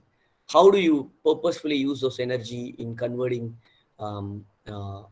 making life better, right? Producing products, using metals and many materials. How all the appliances and all basic infrastructure we were able to tap, during these times, right? And in the last century, right, in the 20th century, there was a lot of focus, especially the last few decades, there was a lot of focus on going to automation using robotics, right? Using special purpose machines, using sophisticated equipments, and to help us automate the process that are going to make life better. That is going to avoid the risk of human interventions, and in that space we were traveling, right? And we almost have hit that roof. Fine, we have taken the industry to this level, but from now on, this is not going to take us to the subsequent the centuries. That's where the fourth industrial revolution All these you can treat as 1.0, 2.0, 3.0, for simpler understanding. The 4.0 industry is what we are talking about, is because these were helping us in big way, but this is not going to help, for all that we spoke about. This is not going to help us for the uncertainties or the Murphys that we're going to end up in future. So we need a robust framework, and that's what Industry 4.0 is came in. It has been there for a while in the research for a long time. Many bright minds have put their efforts in getting it to a framework, and now everyone is onto it. Every industry is paying attention to it. There are dedicated companies that are in this emerging startups in the space. There are companies having dedicated departments to focus on this area, right? That's how the industry is moving. Okay, I hope this gives you guys a flavor of why blockchain is, how blockchain came in. I'm going to talk about now why blockchain, right, is going to is seen as a key player. Okay. So now what I'm going to go show you some statistics. Like the World Economic Forum recently published that with blockchain, right? Especially I took this reference from blockchain, how WF thinks. Across industries, which industry, how, what magnitude blockchain under what category is going to help. Interestingly, whatever I told, right? Think from that perspective. In the automotive space, blockchain is going to help in a big way in traceability of any information. So automotive industry raised their flag, said, hey, I'm super confident that blockchain is going to help me in getting full visibility, because I've got thousands of problems that I spoke about, right? All because of that, they all the leaders felt like traceability is going to get helped by this in our industry. And ability to make sure the ensure data is not tampered, immutable. You would have heard that word every now and then. Why immutable is needed, right? Because you have so many players, so much happening, right? You need to make sure there is a single point of truth, information exactly happening at the right time, so that you can get hold of it and then react to it and then take benefit out of it. So you need that. And the third one, these are all the top impact, right? Distributed nature. Because you have several players, you can't have a centralized platform, right? And you need everybody to own on their pace. The onus is with them. If I'm a player in moving goods, I need to make sure I give you everything about what I'm doing to you. And then if I'm the payment gateway, I need to do everything that I need to act. If I'm the clearing agent, I need to exactly tell what I'm doing. So this, right, the top three is what is coming as a big result of blockchain in supply chain in automotive industry. Okay, just have this reference. Go to World Economic Forum. They have published a lot in blockchain. This would be helpful for you guys. Okay, and and generally, right, I thought this slide could be of help to you guys. Everywhere it's hype, especially in this technology era. Any new thing that comes in, there will be few people pumping with their adrenaline to talk about that. That could be a white paper, that could be a journal, that could be something that's happening on any technology, but then it fizzles out over a period, right? Because you didn't have got that granularity or the bottom reality, or you wouldn't have understood how the industry works. I can talk something in surface. Okay, blockchain, it has all A plus B and benefits, and it can help in automotive. But without knowing what is the pain point of automotive supply chain, you will not be able to know whether blockchain is going to help you or not. I think that's the idea of, through the session, I can help you guys, get seeded that, okay, this is that exact space. Blockchain is helping this industry in this category. Okay. So the hype cycle is an interesting perspective. Look at this graph. The first one is about all the emerging technologies in 2021. You would not see blockchain here because blockchain is present even before. So there are several technologies, right? The curve is a little skewed sinusoidal. I wouldn't say sinusoidal, but it's little, I couldn't describe it. It goes through a sudden spike, stays there for a while, and then suddenly dips, and then flattens out. It takes an upward turn and then flattens out, right? They call this as a anxiety model. I don't know. It starts with all the anxiety whenever an innovation gets triggered, and it goes to the peak, and then getting to that reality, they call this as trough of disillusionment, because you're not knowing how this is going to pan out and help you. That's where the ground reality hits hard, and then they start slowly, trying to understand and augment to the needs of the industry or the application, and slowly it gets matured. It's called the Play-Doh of productivity. So for any technology to get into a productive space, it's I think it goes through this. Um, um, this is making sense for me because I'm able to relate to it.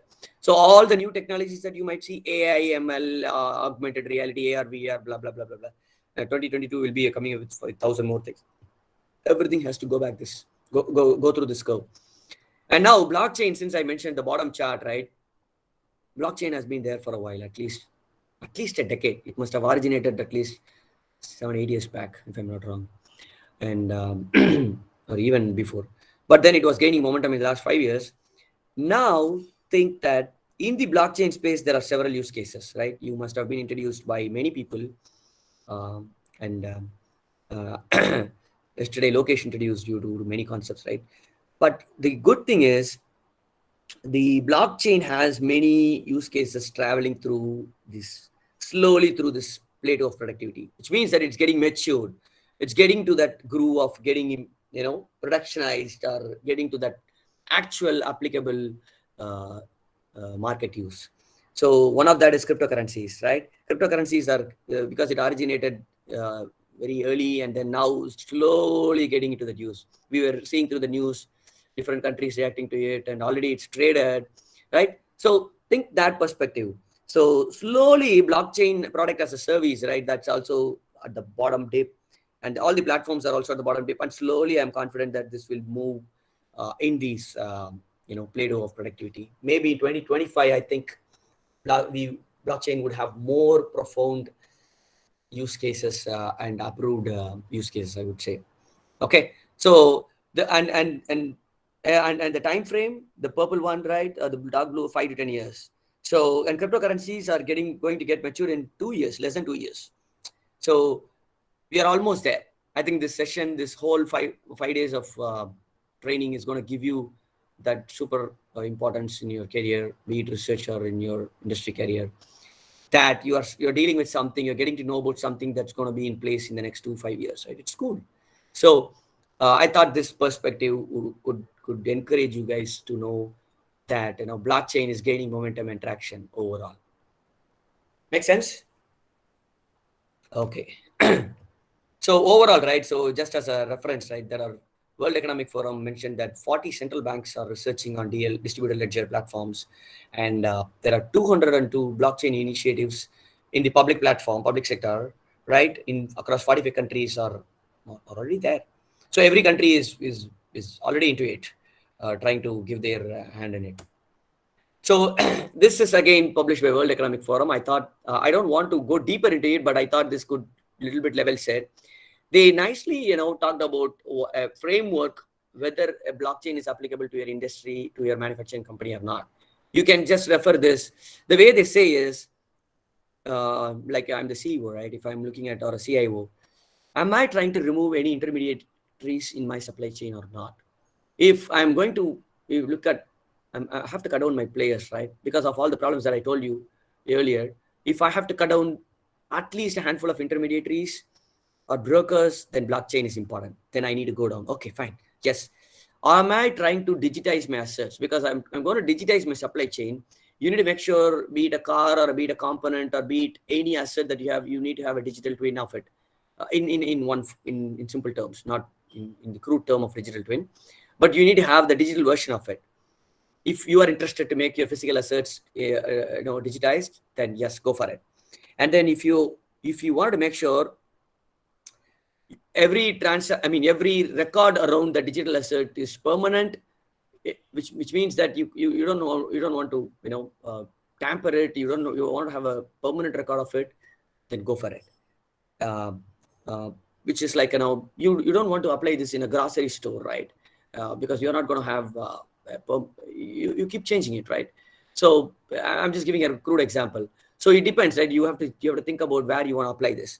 And if you require high performance computing platform, maybe you need to wait for it. because blockchain hasn't evolved.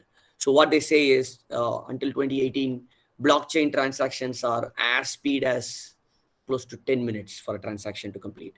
So maybe in 2022 they might have improved, but if you are looking for a high performance transaction technology, then you need to wait for it.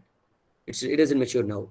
If not now, then you go and see, do you intend to store large amounts of non-transactional data? This is again not encouraged, because blockchain is purely welcoming transactional data. But if you say no, then you need to go and evaluate it, right? Uh, you need to evaluate, do you need it or not. But if you're looking for a transactional data, then go for it.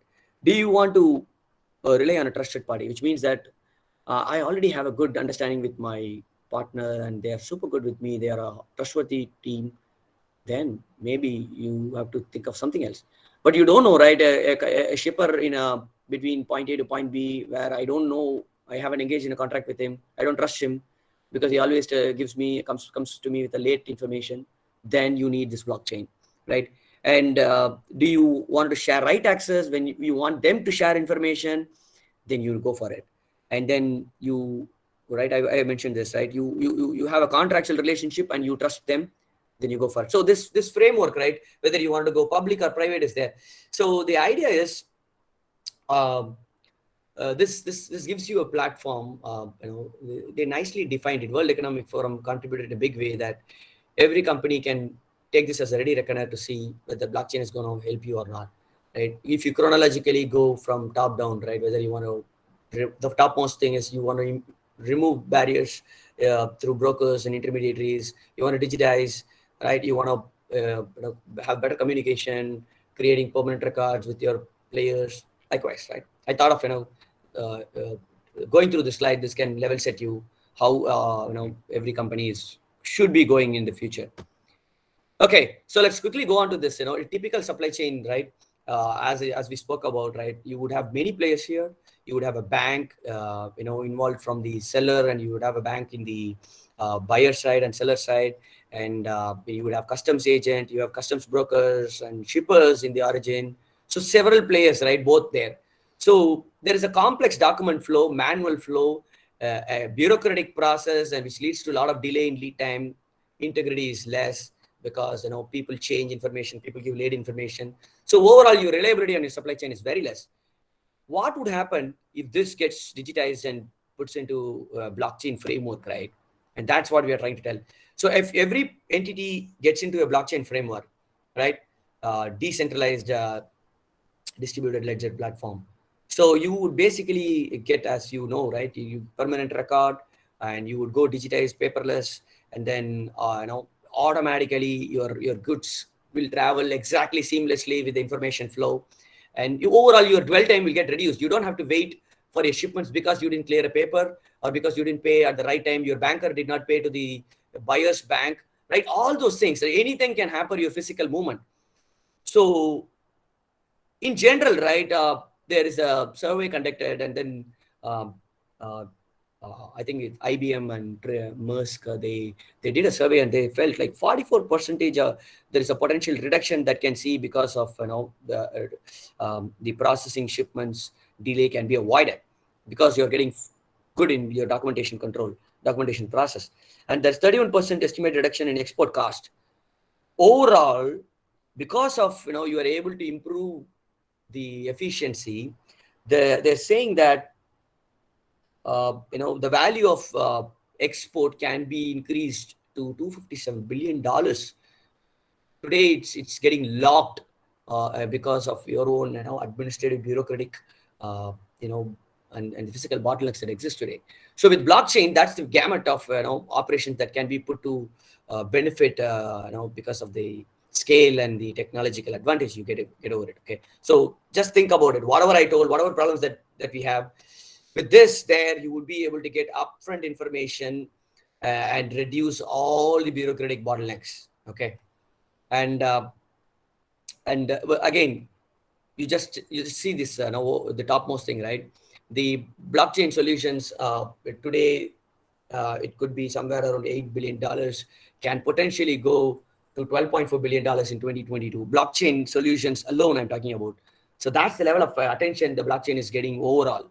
And this freight uh, bill audit and payment, right, is a killer today, because it's not the physical movement. You need to make sure your regulatory compliance is with customs, and your trade partners are well controlled, and then your payments to the different entities are falling exactly in place. For that process, right, I think blockchain is helping in big way, bringing transparency by tracking and tracing every single action, by sharing data at the right time, and you are creating that immutable record, which is going to help you in big time in the auditability, right? So all these are going to help you in engaging with smart contracts with every partners. So I don't want to go deeper into it, but it's self-explanatory with all that I told, right? So building value with blockchain is another survey conducted by World Economic Forum. I encourage every one of you guys to go and see that white paper. 64% blockchain initiatives for companies are currently being funded by the company's IT infrastructure or research and development team. So which means the company is focusing a lot, but this is not enough, right? Because they are all in the research space or in the IT side of it. This needs to go into operational mode. So I think the way the WEF is encouraging is, in the next 2 3 years, right, the companies are going to socialize more with the partners and then start implementing it from a POC to a solution wide. Okay, that's what I put here as an example as well. Overall, right, the real world example in an oil and gas company, they were able to see that by implementing this, removing all the barriers, they were able to get benefit by 5%, which is close to $100 billion. Okay, I'll quickly move on in the interest of time. So this is how your future supply chain and current supply chain will look like. So you currently, as I said, your visibility or the funnel of information goes from this way. Tier N through the channel will go to tier 2 to tier 1 to OEM to dealership. It's a serial way of communication. With blockchain as a framework that gets in, every integral player will become a node here, right? So just like as how OEM will be a player in the blockchain framework, you will also have all the tiers playing the same role, and the service providers, including dealers, customers, everybody, everybody in the transactional world will be a player in the blockchain framework. And that's the power of distributed ledger platform that can bring in with all the encryption security protocols it has. I think it's going to make it a big success. That's not possible in the serial mode of platform that we have been happily living in the last few decades. There's an example of a trade lens. Trade lens is another product. I'm not marketing this product, but I'm just trying to bring in as a case study. IBM and Maersk. Maersk is a big shipping liner, right? So shipping company. They both partnered and they created this product. And typically all the bottom ones, right, are the information flow. The top ones are the physical flow and the entities from the origin supplier through all the agents in the origin land, through the ocean to the destination land. Every single actions happens here. And with all the information below I've given, packing list, bill of lading. By the way, bill of lading is again the origin supplier. The carrier has to create based, it's kind of an invoicing effort, and then they have to create a certificate of origin. That's another certificate that's going to be used by the destination country to get any incentives, right? So for example, I want to give an example. India might say that you can procure parts from Thailand. If your import content is 30%, I would give you 10% rebate. What it means is, any commodity that you're going to buy from Thailand, you also have to make sure that any material that gets added value in that product, right, which means tier 3, tier 4, tier 5, that overall contribution should be 30% originating in that country. So to prove that, right, you need certificate of origin. You're going to submit that in the customs authorities, and then you will get that rebate back. So likewise, there are many obligatory regulatory compliance documents that needs to flow along the shipments between entities seamlessly, so that you get all the benefit out of it, and stay focused and stay efficient. And this is actually helping them in big way. So, and as I mentioned, right, they have listed a lot of benefits. I'm not going to touch more on it. The key challenges are administrative, time consuming, reliability, and the cost of IT. The benefits are tracking and tracing, auditability because of immutability, and then it's decentralized, and they can get rid of all the administrative bottlenecks. This is one use case in the automotive supply chain. Okay, I'm going to quickly turn gears and move to different automobile industries. I wouldn't say that this probably is an automobile industry space, But as an automotive platform, it's getting into a different dimension. I'm going to take you quickly there. So there are other use cases. I wanted to quickly give you a flavor of it. Know your supplier, right? So there are POCs built by Deloitte, that can tell you exactly. You can end up with smart contracts with your supplier. You can engage in having smart contracts, making sure your payments are very efficiently managed. And provenance, or track and verify your parts, right? This is again with Deloitte, a POC developed in blockchain framework. This is going to help in helping on tracking and tracing of spare parts, especially to help in the after sales market. So you exactly know, when, where, how the spare parts are going to arrive. And the connected supply chain is the track and trace, end-to-end manufacturing, supply chain traceability, right? You can track your part everywhere in the world. So that's another POC by Deloitte. And similar competitive product is TradeLens that I told you. There is a targeted recall space where Deloitte also built a POC there. This can help companies proactively look for the wear and tear of the products, and then help in reducing the recall and being regulatory compliant. So you're with all the IoT technologies enabled in the vehicle, you can actually you'll be able to efficiently do that. And there are companies, right? Tomorrow you're going to get introduced by Dr. Ganesh, and who's going to talk about a lot on Blue Yonder and how blockchain is helping in the logistics industry. But there could be some kind of connection that you can get from this session and that session as well. So this is overall, right? In the verification and process improvement, you have a lot of use cases. Similarly, in the vehicle management and incentives, there are companies who are trying to help in the dealer and customer incentives, right? They have built, you can get loyalty programs and then reward programs, right? Including based on how the dealers have performed, including how the vehicles have been operated and properly serviced, warranty claims, and all those areas, right? There are use cases already developed. An extended vehicle ledger, there is a company called Car Verticals, a startup company who have built a platform where you can have all the vehicle history, and probably in the after sales market, in the resale market, there's a lot of benefit that this can give in terms of the credibility of the information. And odometer fraud, right? And there's a lot that's associated using IoT and the connected vehicles platform. Bosch is researching a lot in this space, helping develop blockchain POCs. Ride sharing, I'm going to talk a little less and then go in the mobility side. But Toyota and Research Institute is also focusing a lot in developing in ride sharing platform. Likewise, right? I told there could be several other companies. These are all startups. Several startups in the last 1 year have evolved in developing POCs, be it auto insurance, loyalty-based tokens, recall platforms, identification tracking, and ownership transfers, right? So there is a lot that's happening. The slide is, the key takeaway is you should know what's happening in that space. Similarly, in the payment insurance, there are several use cases that are happening in the insurance contracts, auto leasing, connected services, electric vehicle payments, Slockit and ZF and Daimler. They're all actively contributing in this space. So we spoke about automobile, right? We'll go to mobility. Mobility is again is a disruptive space. From the time that we started owning the car, and we have clogged that infrastructure of the cities, right? So it's no more going to be sustainable. And every automobile company is also looking at mobility as a platform. We got a news yesterday, right? Even Reliance is partnering with Mahindra, and already Ola is trying to get into manufacturing space, and every OEM is trying to get into mobility side. So it's all like going in circles. Everyone is trying to make sure what is the future space that can make life better and find a business opportunity. So in mobility as well, right? So there is a lot of and there is a climate pledge, right?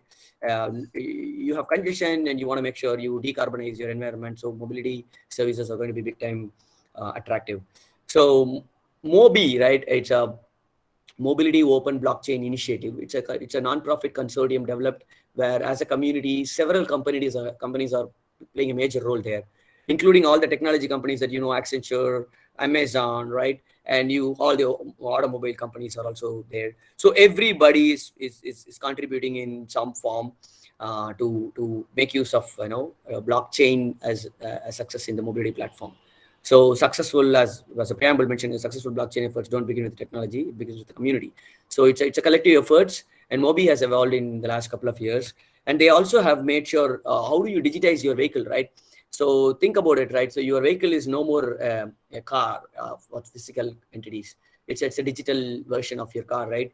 You need to have a vehicle wallet, and you would have all the government certificates and the OEM owner's manual, your financiers who are going to help you with the information, and your own set of documents. Everything is going to be part of your vehicle identification. And think about it with all the other networks that are there, including where you want to interface your vehicle with the traffics and the parkings and the toll payments, etc. Everything is going to get communicated through your vehicle in the connected vehicle ecosystem. And your connected vehicle ecosystem is in such a way that you're going to communicate with tons and tons of data, be it in terms of payment for the services that you take, or you interfacing as a ride sharer in that. So this framework is developed by Mobi, and this is how it would be, right, in the connected vehicles platform. Your vehicle is going to get connected to V2X, right, V2 n number of machines or n number of infrastructures. So they have a typical wallet. Today we have this fast tag, right? That's going to go in that's through a payment gateway, that's through a banker. But in future, right, you're not going to have any intermediaries there. So your car wallet, right, which will have all defined logics built in it with encryption, with all the private keys and public keys. And you would start with the OEM by engaging with a smart contract. The OEM is nothing but here a ride sharer. So as soon as your digital ID engaged in a smart contract with the vehicle digital ID, and you're going to be part of the blockchain platform, and all the financial transactions is going to happen there, right? So that's they're expecting close to 20 billion devices are going to be connected in 2050. Okay, that's the gamut of intensity it's going to be there. And there are, again, in the mobility platform, high voltage, several use cases there. I quickly touch upon few. The electric vehicle space, right? High voltage battery tracking, as you all know, right? If it's in the mobility space, the electric vehicles will have the most expensive parts as batteries. So almost like 30% of the cost is with batteries. So now the OEMs or the service provider who are going to engage in the mobility, or the battery manufacturer, or the banker, or the insurer, no one wants to take a ownership, central ownership. There's going to be a lot of dispute, right? So that's where this distributed ledger platform is going to help them on, with immutable records on how the battery is performed, whether it's appropriately handled, in helping them track the life cycle of the battery. And with the e-scooter, right, there is an X-Ride POC, Dutch company, Dutch Telecom, tried developing this. It's kind of a last mile connectivity where e-scooters can be used to take benefit of bringing the mobility to the doorsteps of people. Similarly, you have car trust, where the vehicle registration ledger, just we saw in the automobile space, right? There's another company, startup company, German company, they created, where you will have all the history built around that car. And Gapless is another marketplace where you will all, again, in the after sales market of the cars as well. You will see about the history of the vehicles, how it is used, in the mobility space as well, right? This can take a lot of digital help in the vehicle side of it, whether how often the vehicle is inspected, and it's all about the history of the vehicle and the maintenance around it. So overall, right, in the mobility space, the blockchain challenge is seen today. The bottom one, where it's already tapped, is in the payments. You all know, right, that the payment is something that they can easily address it. But what it's going to be a challenge for them as they go on is, in the y-axis it's the challenge, in the x-axis it's the complexity, right? The intermediate complexity is in supply chain, because of there's a lot there, and the topmost challenge is on vehicle to multiple device communication and services and marketplace. So this is from pertaining to the blockchain in the mobility challenge space. Okay, overall, right, blockchain is branching out in the automotive industry, from a manufacturing standpoint, to the mobility space, and it's branching out in two different forms. And also there is a data monetization use case, which is very interesting. Think about it. Today you run a YouTube channel, and then you put videos, and then you get subscriptions and likes, and then you get paid, right? Tomorrow it can be like you have a sophisticated car which can communicate with thousands of other infrastructures, and assuming that you are going to be incentivized based on the data that you generate, and you're going to get monetized for the data. That's how cool it is, right? So you cross the congested lane, and then you're going to tell that the lane is congested. You cross that lane in 10 minutes against that 1 minute, and then you're going to sell the data, right? That's going to get used by other, picked up by other transponders and sensors. So that kind of platform is also lucrative today, with data monetization as a platform. And HP and Continental are two companies, they are working on that, how you can trade on peer-to-peer data. Today you download movies in peer-to-peer platform, like tomorrow you're gonna sell your data through peer-to-peer platform. That's how it is actually marching towards. So overall, we spoke about all that. Okay, we spoke about challenges, we spoke about use cases in different sectors. What is obstacle in today's world in blockchain? The biggest obstacle is in the regulations. In North America, right, you have federal setup, you have several agencies, several regulations that exist today. So let's look at first GDPR. GDPR is originating in global data protection regulations. It's in the European side.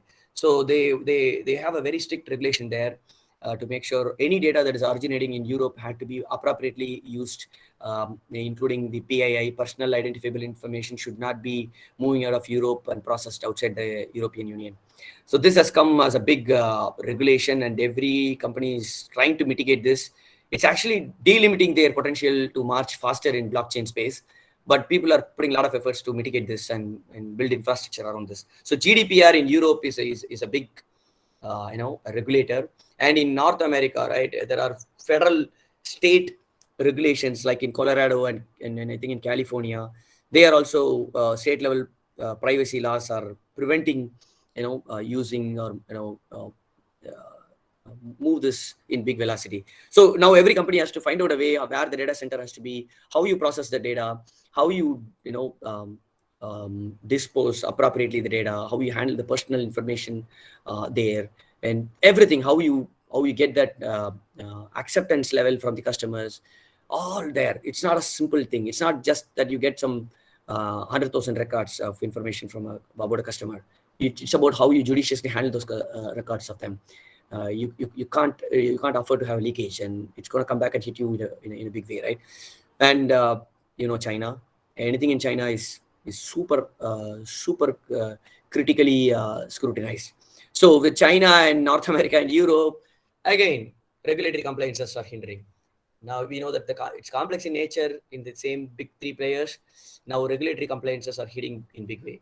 So all these, you guys have to know if these are the little slowing points for blockchain adoption.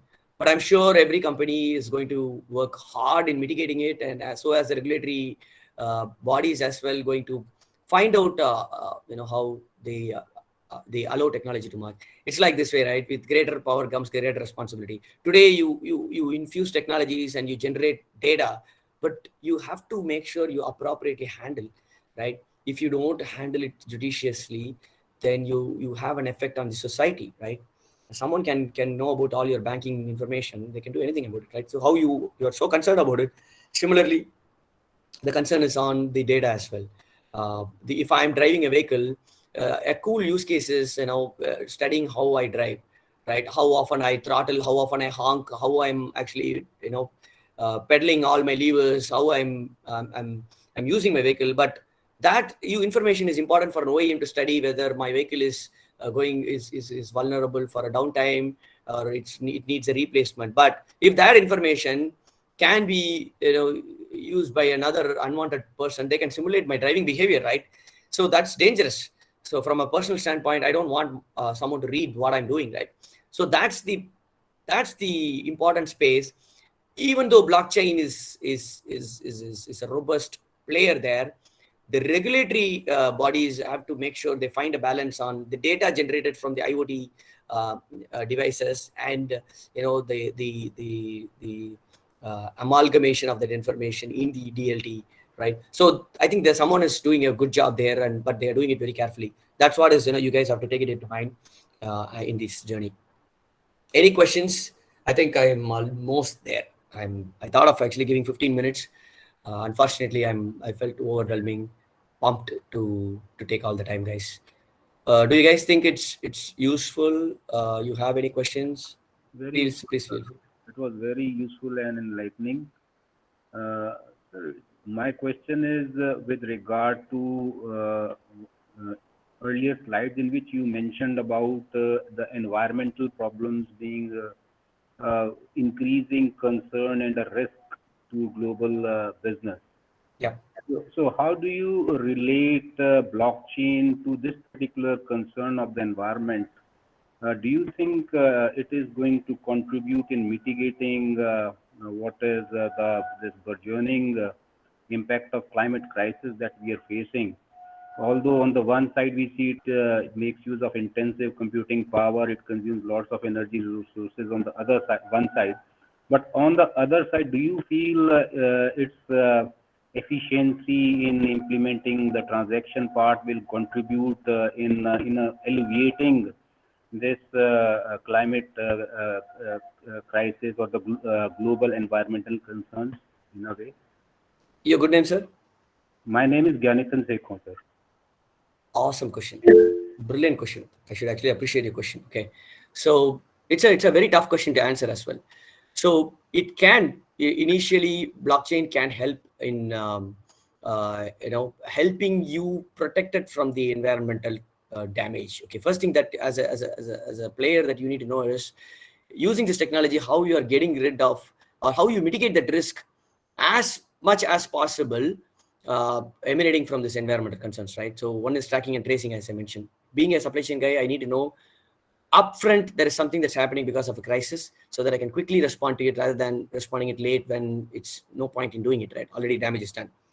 But on the other side is, right, whether this can directly go and really do a decarbonizing effort. Yes, it can, the moment you have a consolidated view of what process you have eliminated, right, and those process impact on the environment is going to get you can attribute to infusing this technology, you're getting rid of it. But again, how much of satellites are pumping in with IoTs, and how much energy you are burning to keep those batteries, to keep that satellites up, and then the infrastructure is again a classic question. It shouldn't be the case, like you're diverting one problem to the other, right? So it's a brilliant question, sir. I really appreciate your question. You can't exactly tell today that blockchain is a savior for this world to become greener. However, you can actually judiciously handle it. There is an opportunity to judiciously handle it, to avoid creating a lot of damage to this world, okay, in the physical world. But again, it's $1 million question, sir. I can't answer it in a one line, but it's such a powerful question that you asked. I have to be honest with you. Okay. Very thankful, sir, because it has been a very enlightening session in terms of the context you have built for putting blockchain in place. Because conceptually we can understand it is important, but what we were lacking was the use cases and, of course, the way supply chain has been affected. We were reading about it, but what was the main reasons behind it? This is something that I've personally become aware of today. Thanks a lot, sir, for. Thank you. Thank you very much. Any more questions? Sir, and also regarding the quick response to the risks, is there any, as a result of this pandemic, as an industry perspective, any risk monitoring techniques have been initiated so far? Risk monitoring technique. Yeah, like for quickly responding to those kind of risks, as you mentioned now, if you know proactively, then the strategies can be immediately prepared. Absolutely. Yeah. So yeah, I tell you this way. Earlier, there is no the risk comes as a reaction, right? It becomes a one-to-one. So when one of my carrier tells that I'm sorry that I lost your container in a typhoon in the middle of the sea, or I couldn't ship you because I had a blank sailing where I did not turn up to the port that I was supposed to pick your container, or I had a problem in a port, right? Anything, or I got hit by a pandemic, right? Now earlier it used to be one-to-one. You have 100, you have 10 carriers to interface. You need to get 10 different information by looking at their websites. The moment they were willing to share alone, you'll be getting it. But you know what? It's like a now near far. It was earlier, and what is near, right, is like every company is starting to use aggregators today. When I say aggregators, there are new companies that evolved in this space like Fourkites, Lloyds. So those aggregators are nothing but they are actually monetizing the data. They started engaging their contracts with many physical world, like all the port authorities, and they consolidate all the information, and they are selling you in the form of a data on any event. It could be like they will tell you, hey, your container is in a place that has a problem. Okay, your container is in Japan, and then that's what we heard from, we were able to track, and then Japan has an earthquake, right? But they'll not exactly tell you whether your part is impacted or not. You get it, right? They are there, but they are not into it. So now the companies are building command center kind of a platform where it's like a one room where you would be seeing in a big screen your entire supply chain, and you would be able to quickly get that risk. It's like a railway control room, right, where they'll see whether that particular train crossed which part. But that does not tell you exactly at the time of happening, because again they are glorified aggregators who are basically getting information from unorganized modes. They could be calling that guy who's an agent there and asking them, hey, well, has a chip come here or not? They'll say subjective information, right? The most reliable for future is the exact person who is part of this had to give that information a priori, right, or at that particular point in time. That's where the distributed ledger platform is going to give you a reliable platform for future. But none of the industry is near in the tracking and tracing. So the use cases that I told you, like maybe Blue Yonder or Deloitte, or maybe they're all trying to build a product in an ecosystem, trying to bring in customers into that ecosystem. For that ecosystem to be successful, you need more players in it. So you need to have everybody into this, right? Because you have hundreds of players there. So I think it will take a while for every small players to get into this DLT platform, so that this becomes a solution 100% for people. But to answer to your question, every company is trying to build a command center platform where it's kind of a watchtower, trying to buy data from aggregators. But that's okay. That's to an extent reliable, better than what we are yesterday, but that's not 100% reliable like a blockchain. Did I answer your question? Yes, sir. Thank you. Yeah. Thank you, sir. And thank you, sir. Thank you for the real implications and challenges in the industry's perspectives. And also, we came to understand where we can use the exact emerging technologies like this. So, thank you for the valuable session, and it was so informative. Thank you, all Hey, participants. thank you very much, and thanks for the Yes. opportunity. So Thank you, thank you so Melvin. much, Arvind, once again for giving a wonderful session. I think you have given a clear picture about how the supply chain structure looks for an automotive supply chain, and what are the challenges and risks that each product that process from origin suppliers to the manufacturers and the actual customers, and where we can exactly use blockchain, because blockchain, we cannot consider blockchain as a single solution to solve all the challenges and risks that you have mentioned. So we have to identify the area that we can appropriately use this blockchain technology to resolve some of the issues. So really, it was a wonderful session, Arvind. Thank you so much for your participation for this FDP. Thank you for the opportunity, and it was a pleasure for myself as well. Yeah. Thank So you. let us have a small one photograph along with the participants. Participants, could you please turn on your video for a moment?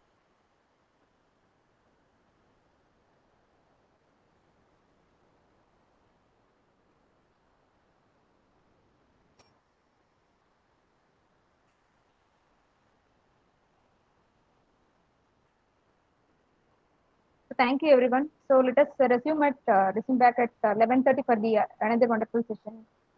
Thank you. Have a great Thank you, everyone. day. Thank you Thank very you. much. Thank you.